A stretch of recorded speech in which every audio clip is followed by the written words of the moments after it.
ایک والنٹری جگہ پر میں کام کر رہی تھی، اور وہاں پر ایک سیاہ فام خاتون تھی، بہت کافی بڑی عمر کی خاتون تھی، اور وہ بھی وہاں پہ والنٹیئر کام کر رہی تھی، اور ان کے سامنے کسی نے، ایک ینگ آدمی نے کہا او گاڈ، ایسے کر کے انہوں نے کچھ کہا، اور ان خاتون کو جس قدر غصہ آیا ان کی بات سن کے، اور انہوں نے کہا کہ you will not take the Lords name in when. یعنی وہ تو، یہ تو کرسچن خاتون ہیں، لیکن وہ یہ کہہ رہی تھی کہ تم اللہ کا نام ایسے اپنی فرسٹریشن میں تم اللہ کا نام لے رہے ہو، نہ تم اسے بلا رہے ہو، نہ تم اس سے کچھ مانگ رہے ہو، نہ تم اس سے کوئی کچھ کہہ رہے ہو، تم فلاں، تم بس جو تمہارے دل میں آتا ہے تم وہ کہہ رہے ہو، اور اس کے ساتھ تم کہتے ہو او گاڈ.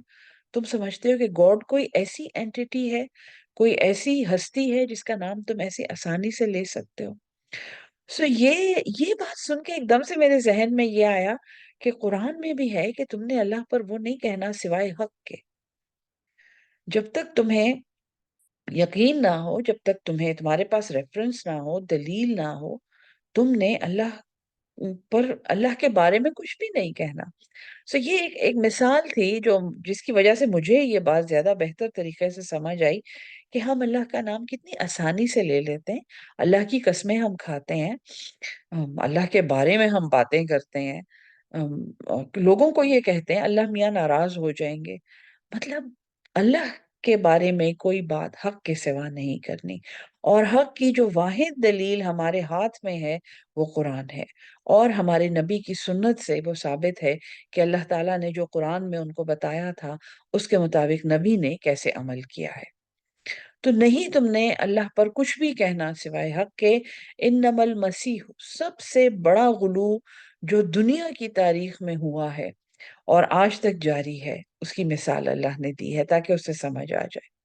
انما المسیح، بے شک اس کے سوا نہیں ہے کہ مسیح علیہ السلام، عیسیٰ ابن مریم، عیسیٰ جو مریم کا بیٹا تھا، رسول اللہ، وہ اللہ کا رسول تھا، وَكَلِمَتُهُ، اور اس کا ایک کلمہ، اس کا ایک حکم، القاہا، القاہا، اس کو اللہ نے ڈالا تھا، اس کو ڈالا گیا تھا، الی مریم، مریم کی طرف، وروح منہ، اور وہ اس کی روح ہے. ٹھیک ہے جی. سب سے بڑا غلو جو دنیا کی تاریخ میں کیا گیا ہے وہ یہ ہے کہ عیسیٰ جو مریم کا بیٹا تھا اور اللہ کا ایک رسول تھا، اس کا حکم تھا، اس کو مریم کی طرف ڈالا تھا، اور وہ اس کی طرف سے روح ہے، اور اس رسول کو دنیا نے اللہ کا بیٹا بنا دیا. یہ الٹیمیٹ غلو ہے کہ اللہ کا ایک بیٹا ہے. مطلب کہ وہ ہستی جس کے بارے میں ہمیں کچھ نہیں پتا، اور سب کچھ بھی پتا ہے، ہمیں یہ بھی پتا ہے کہ اس نے سب کچھ کیا ہے، اس نے ہمیں سب کچھ دیا ہے، وہ بہت عظیم ہے، وہ بہت بڑا ہے، وہ سب کچھ کرنے والا ہے، وہ قدیر ہے، وہ علیم ہے، وہ سمیع ہے، اتنا کچھ پتا ہے ہمیں. لیکن ہم یہ کہنا کہ اس کا ایک بیٹا ہے، یہ الٹیمیٹ بات ہے، الٹیمیٹ غلو ہے دین میں کہ اس کے ایک رسول کو اس کا بیٹا بنا دینا. فَآمِنُوا بِاللَّهِ وَرُسُلِهِ، بس تم ایمان لاؤ اللہ پر اور اس کے رسولوں پر. وَلَا تَقُولُوا ثَلَاثَةٌ، اور تم یہ نہ کہو کہ تین ہے، کیونکہ تثلیث کا عقیدہ اس عیسیٰ علیہ السلام کو اللہ کا بیٹا بنانے کی بنیاد میں ہے کہ the Father, the Son and the Holy Spirit، یہ تین، یہ ان کو برابر سمجھتے ہیں. اسی طرح کا ایک عقیدہ ہمارے ہاں پایا جاتا ہے جس کو پنج کہتے ہیں، کہ یہ پانچ ہیں. آپ نے دیکھا ہوگا گھروں کے اوپر ایک نشان لگا ہوا ہوتا ہے جس میں بیچ میں اللہ کا نام لکھا ہوتا ہے، اور انگلیوں پر مختلف نام لکھے ہوتے ہیں. بزرگ ہستیاں ہیں جن کے وہ نام لکھے ہوئے ہوتے ہیں. لیکن یہ عقائد جو ہیں یہ دین میں غلو کے برابر ہے. یہ کہنا کہ نبوت تو ختم ہو گئی ہے اور اللہ نے نبوت پر ایک مہر لگا دی ہے، لیکن اللہ کے بھیجے ہوئے جو ہیں اللہ کے چنے ہوئے لوگ ابھی بھی دنیا میں آ رہے ہیں، وہ ہمارے امام ہیں اور وہ ہمارے روحانی پیشوا ہیں۔ حالانکہ اس کی کوئی دلیل نہیں ہے، یہ قرآن میں کہیں نہیں ہے کہ حضور صلی اللہ علیہ وسلم کے بعد بھی وہی چلتی رہے گی، ایسی کوئی ہمارے پاس دلیل نہیں ہے۔ لیکن ہم نے اپنے مختلف فرقے اور اپنے انٹرسٹ جسٹیفائی کرنے کے لیے ایسی کہانیاں بنا لی ہیں، اور یہ انتہائی غلو ہے۔ یہ ایک ہستی کو اور ایک بات کو اوپر لے جانے کی مثال ہے۔ ایک ہے اس کو اس کے سٹیٹس سے کم کر دینا، مثلاً یہ کہنا کہ حضور صلی اللہ علیہ وسلم تو بندے بشر تھے اور غلطیاں تو آپ سے بھی ہوتی تھیں، اور آپ نے ایسا ایسا کیا اور آپ سے ایسی ایسی غلطی ہوئی، اور پھر ان غلطیوں کو ڈسکس کرنا۔ ہم؟ دیکھیں قرآن میں ہے کہ انا بشرم مثلکم، میں تمہیں جیسا ایک انسان ہوں، یوہا الیہ، وہ ایکسیپشن بتا دی ہے قرآن میں بھی، مجھ میں اور تم میں فرق یہ ہے کہ مجھ پر وحی ہوتی ہے۔ تو وحی کا اہل ہونا اور وہی جس انسان پر ہوتی ہے وہ ہم اور آپ جیسا بندہ بشر نہیں ہوگا۔ اس کی ایک ایک حرکت، ایک ایک بات ہسٹری میں ریکارڈڈ ہے، صحابہ نے دیکھی ہے، انہوں نے ایک دوسرے کو بیان کی ہے۔ وہ سنت کا جو ذخیرہ ہے، وہ خزانہ ہم تک من و ان پہنچا ہے، اس لیے کہ یہ اللہ کا نبی ہے، یہ اللہ کا پیغمبر ہے۔ تو یہ غلو کہ یہ وہ بھی تو بندے بشر تھے اور وہ بھی تو ایسے ایسے، ان کی طرف وہی ہوتی تھی، اور ان کا ایک سٹیٹس ہے جس کو اس سے کم نہیں کیا جا سکتا۔ وَلَا تَقُولُوا ثَلَاثَةٌ انتهوا خَيْرًا لَكُمْ، بس باز آ جاؤ، یہ بہتر ہے تمہارے لیے، یعنی عقیدے میں کمی بیشی کرنے سے باز آ جاؤ۔ انما اللہ الہ واحد، انما اس کے سوا نہیں ہے، اللہ، اللہ جو اللہ ہمارا اللہ ہے، الہ واحد، وہ ایک ہی معبود ہے، سبحانہ، وہ پاک ہے، ان یکون لہ ولد، اس سے کہ اس کے لیے کوئی بیٹا ہو، ما فی السماوات و ما فی الارض، اسی کے لیے ہے جو کچھ آسمانوں میں ہے اور زمین میں، وکفا باللہ وکیلا، اور کافی ہے اللہ کارساز۔ لن یستنکف المسیح، نہیں نہیں ہوگا، اور دیکھیں یہ فیوچر ٹینس میں ہے، نہیں ہو سکتا اور نہیں ہوگا۔ یستنکف، انکاف کس چیز کو کہتے ہیں؟ ناکافہ، اس کا مطلب ہے بغاوت سے یا بددلی سے ایک کام کرنے سے رک جانا۔ یہ نکف کا لغوی مطلب ہے اس روٹ کا جس سے یستنکف بنا ہے۔ ہرگز کوئی آر نہیں ہے، ہرگز کوئی رکاوٹ نہیں ہے، ہرگز کوئی بغاوت نہیں ہے مسیح علیہ السلام میں، ان یکونا، یہ کہ وہ ہو جائیں، عبد للہ، ایک بندے، ایک غلام اللہ کے لیے، وللملائکۃ المقربون، اور نہ ہی وہ فرشتے جو اللہ کے مقرب ہیں۔ حضرت مسیح علیہ السلام وہ ہستیاں جنہیں تم اللہ کے نور کا حصہ سمجھتے ہو، اور فرشتے، سب سے بڑھ کے فرشتے جن کو تم نے دیویاں بنایا ہوا ہے، جن کے تم مختلف نام رکھتے ہو اور کہتے ہو کہ یہ اللہ کی بیٹیاں ہیں، سب سے جو بڑی بدعقیدگی ہے وہ یہ سوچنا ہے کہ اللہ کی کوئی اولاد ہے۔ دنیا کی تاریخ میں قیامت تک سب سے بڑی بدعقیدگی یہ ہے کہ انسان یہ کہے کہ اس اللہ کی ایک اولاد ہے جس کی میں عبادت کرتا ہوں، اس کی ویسے ہی اولاد ہے جیسی میری اولادیں ہیں، جیسی دنیا میں اوروں کی اولاد ہیں، یعنی اللہ کو اس لیول پہ لے آنا، بشری لیول پہ لے آنا کہ اس کی بھی اولاد ہے، ایک بات۔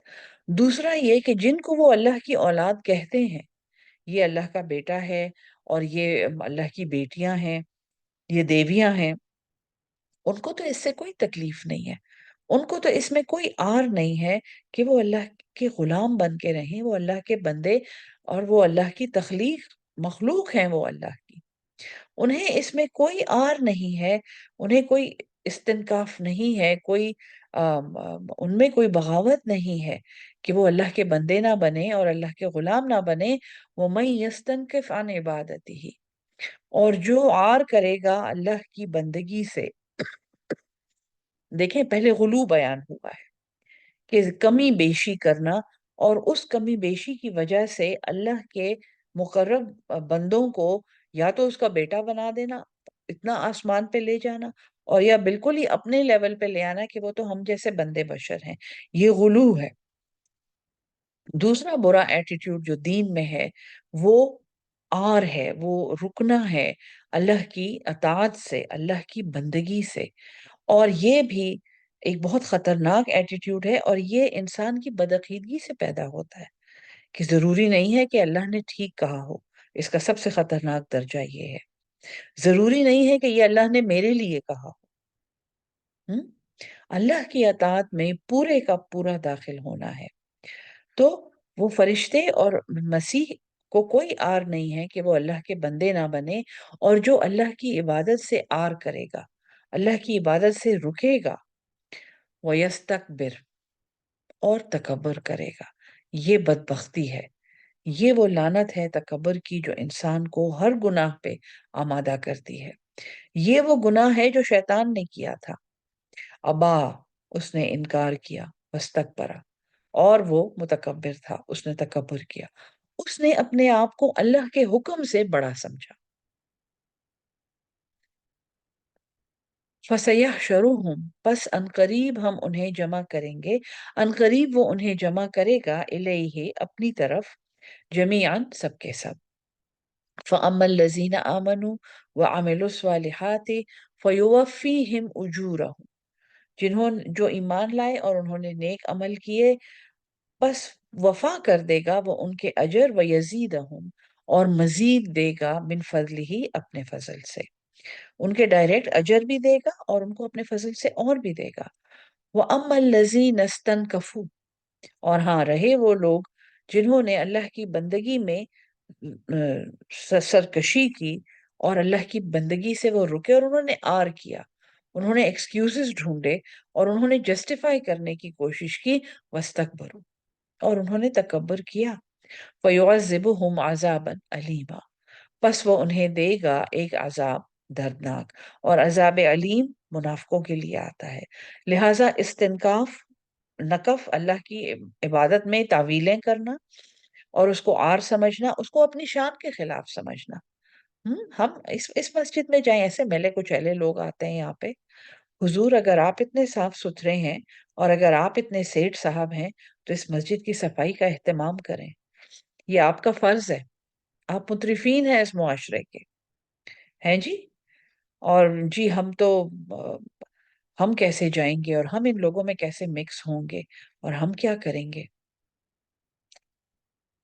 تکبر ہے نا۔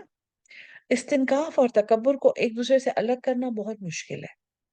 یہ ایک ہی جیسے ایٹیٹیوڈز ہیں، لیکن ان کو الگ الگ اس لیے بتایا جا رہا ہے کہ بعض اوقات اللہ کی عبادت کو آر سمجھنا کسی پرسنل ریزن کی وجہ سے ہو سکتا ہے، اپنی علمیت کی وجہ سے، گو کہ جڑ اس کی تکبر میں ہوتی ہے، لیکن اس رویے کو اللہ تعالیٰ نے الگ سے سمجھایا ہے۔ وَلَا يَجِدُونَ لَهُمْ، اور وہ نہیں پائیں گے اپنے لیے، من دون اللہ، اللہ کے سوا، ولیًا ولا نصیرا، نہ کوئی دوست اور نہ ہی مددگار۔ یا ایوہ الناس، بالکل جیسے جہاں سے سورت شروع ہوئی تھی، یا ایوہ الناس، اتقوا ربکم خلقکم من نفس واحدہ، وہیں اینڈ ٹورڈز دا اینڈ، یا ایوہ الناس قد جاءکم برہان من ربکم، تحقیق تمہارے پاس ایک روشن دلیل آ چکی ہے تمہارے رب کی طرف سے، وَأَنزَلْنَا إِلَيْكُمْ نُورًا مُبِينًا، اور اس نے نازل کیا ہے تمہاری طرف ایک نور جو واضح ہے، جو روشن ہے۔ اب اس نور کو ذہن میں رکھیں، کیونکہ بات غلو کی اور استنکاف کی ہو رہی تھی، اور بات اللہ تعالیٰ کی ذات میں غلو کی ہو رہی تھی کہ اس کا بیٹا ہے، اور تثلیث کی بات ہوئی ہے اور پنج کی بات ہوئی ہے، وہ ساری باتیں ذہن میں رکھیں۔ ان عقیدوں کی جڑ میں ایک بہت اہم بدعقیدگی ہے، اور وہ یہ ہے کہ اللہ کے نور میں کسی کا حصہ ہے۔ اللہ کا نور جو کہ لامحدود ہے، اللہ نور السماوات والارض، اس کا حصہ چند انسان ہے یا چند ہستیاں ہیں یا چند دیوتا ہیں یا چند دیویاں ہیں. جو دنیا کے ایسے مشرک ہیں جن کے پاس ہزاروں لاکھوں دیوی دیوتا ہیں، آپ ان کے پاس بیٹھ کے کبھی بات کریں اور ان کو کہیں کہ یہ دیوی دیوتا کیوں، کیا ایک اللہ کافی نہیں ہے؟ وہ بھی آپ کو یہ کہیں گے کہ اللہ تو ایک ہی ہے. وہ اللہ جو آسمان میں رہتا ہے وہ تو ایک ہی ہے. ہمارا اور آپ کا وہ اللہ ایک ہی ہے. لیکن یہ اس کے نور کا حصہ ہے، یہ اس کی روشنی کا حصہ ہے، وہ لامحدود ہے. یہ اس کے مختلف کام کرتے ہیں، یہ اس اللہ کے لیے مختلف کام کرتے ہیں. یہ دھن لاتے ہیں، یہ مال لاتے ہیں، اور یہ بیماری لاتے ہیں اور یہ بچے لاتے ہیں، اولاد لاتے ہیں. سو وہ تو ایک ہی ہے. یہ بدعقیدگی اور یہ نور جو یہاں پہ لفظ آیا ہے، اس کو ہمارے مفسرین نے بہت اب میں کسی مفسر پہ تبصرہ نہیں کرنا چاہتی، لیکن اس نور کو بعض مفسرین نے انسانوں کے ساتھ ایکویٹ کیا ہے کہ یہ نور چند ہستیاں ہیں جو اللہ کی طرف سے اتری ہیں، اور وہ ایکسیپشنل ہستیاں ہیں، وہ مصطفین ہیں، اور وہ اللہ کے چنے ہوئے لوگ ہیں، اور ان کے پاس کچھ ایسی ابیلٹیز ہیں، اور وہ پیغمبر نہیں ہیں، اور ان کے پاس کچھ ایسی باتیں ہیں جو ہم اور آپ کے پاس نہیں ہیں. اور ہاں، ان میں بعض اوقات پیغمبر بھی شامل ہیں اور پیغمبر کے گھر والے بھی شامل ہو سکتے ہیں. سو یہ آیت آپ غور سے سنیں. یا ایوہ الناس قد جاءکم برہان من ربکم، تحقیق تمہارے پاس ایک روشن دلیل آ چکی ہے تمہارے رب کی طرف سے. وَأَنزَلْنَا إِلَيْكُمْ نُورًا مُبِينًا، اور ہم نے نازل کیا تمہاری طرف ایک واضح روشنی، ایک روشن روشنی، مبین بھی، بین ہونے والا، واضح ہونے والا، اور نور تو نور ہے. فَأَمَّا الَّذِينَ آمَنُوا بِاللَّهِ، پس جو لوگ اللہ پر ایمان لائے، وَاعْتَصَمُوا بِهِ، اور انہوں نے مضبوطی سے پکڑا اس کو. یہ بِهِ کون ہے؟ اس کی اللہ کے حکم کو مضبوطی سے پکڑا. پھر یہ ہے کہ جو دلیل اللہ کی طرف سے آئی اور جو نور اللہ نے نازل کیا. برہان قرآن کا نام ہے، تو نور الگ سے کیوں بتایا گیا ہے؟ نور اللہ کی ہدایت ہے، اللہ کی کتاب ہے. نور وہ روشنی ہے، جو وہ حکمت ہے جو یہ کتاب پڑھ کے ہمیں حاصل ہوتی ہے، جس کی روشنی میں ہم برے بھلے کا فیصلہ کر سکتے ہیں. دیکھیں، پس رہے وہ لوگ جو ایمان لائے اللہ پر، وَاعْتَصَمُوا بِهِ، اور انہوں نے مضبوطی سے پکڑا اسے، اس نور کو، اس ہدایت کو، اس دلیل کو، اس اللہ کو، سب کچھ جو اللہ کی طرف سے آیا تھا. فَسَيُدْخِلُهُمْ، پس عنقریب وہ انہیں داخل کرے گا، فی رحمت منہ وفضل، اپنی رحمت میں اور اپنے فضل میں. وَيَهْدِيهِمْ إِلَيْهِ، اور وہ ہدایت دے گا انہیں، صراطً مستقیما، سیدھے راستے کی. سو یہ نور کا کانسیپٹ یہاں پہ خاص طور پہ بیان کیا ہے، اور یہ آگے سورہ مائدہ میں اور بھی کلیئر ہوگا انشاءاللہ کہ وہ کون سا نور ہے جو اللہ کی طرف سے اترا ہے. کہ آیا یہ کوئی انسان ہے؟ کیا یہ کوئی خاص انسان ہے جن کے بارے میں ہمیں بائی دا وے علم بھی دے دیا گیا ہے؟ وہ کہ قرآن میں کوئی ذکر نہیں ہے، لیکن ہمارے پاس یہ علم ہے، اور یہ بعض ہستیاں تو نور ہیں جو ہم سے الگ ہیں. سورت اب ختم ہو رہی ہے. یستفتونک، وہ آپ سے فتویٰ مانگتے ہیں، آپ سے حکم مانگتے ہیں. فی اللہ، قل اللہ، کہہ دیجئے کہ اللہ، یفتیکم فی الکلالہ، وہ تمہیں فتویٰ دیتا ہے کلالہ کے بارے میں. اور کلالہ اس سے پہلے ہم پڑھ چکے ہیں کہ کوئی ایسا مرد مر جائے جس کی کوئی اولاد نہ ہو، اور جو ایک ہی ہو، اکیلا ہو. ٹھیک ہے جی. انمرؤ ہلکا، اگر کوئی ایسا مرد مر جائے، لیس لہو ولدن، جس کی کوئی اولاد نہ ہو، ولہو اختن، اور اس کی ایک بہن ہو، فلہا نصف ما ترک، تو اس کے لیے آدھا ہے جو یہ چھوڑ کے گیا ہے. وہوا یرثھا، اور اگر وہ اس کا وارث ہوگا، یعنی کہ اگر یہ مرد کسی کا وارث ہے، الکم